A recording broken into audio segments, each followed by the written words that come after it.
This has been really cool. All right, we only have 15 minutes left, and I promised the audience I would spend 15 minutes on audience Q&A, and we have a lot of questions. So I'm going to do my best to get through as many as possible. All right, so here we go. So here's a really interesting question.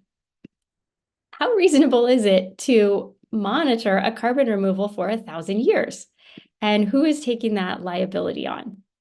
Amishi, would you want to start with that? Like, how do you think 1,000 years? Like, who's going to be around to find out if that really worked out?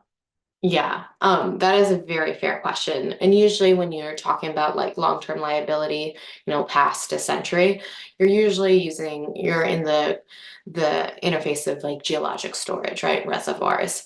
So I think liability questions are one of the biggest ones that people are grappling with when you're looking at geological reservoirs. And there has been a lot of progress in transferring that liability in the long run once it reaches like a functional stability, right? Like if you can functionally see the plume has stopped, sorry, the plume, the CO2 that you put underground, like it's functionally stopped moving. It's perhaps mineralized, so it's like reacted with rocks in there and it's created this like nice chemical structure and it's stabilized.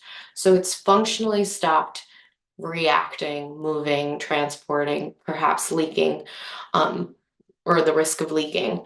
So if you've hit that functional stability, there's work being done on like trying to transfer liability to long-term partners.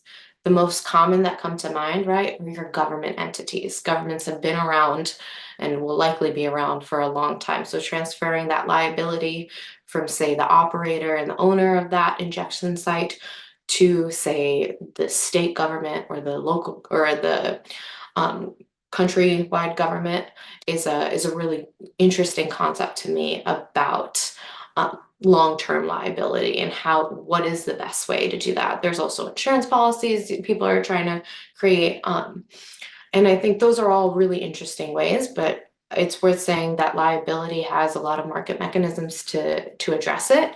And there are options that people have been, investigating and developing out. And I feel pretty confident that long-term liability, especially with what we know of the geologic reservoirs and such, is something that can be tackled.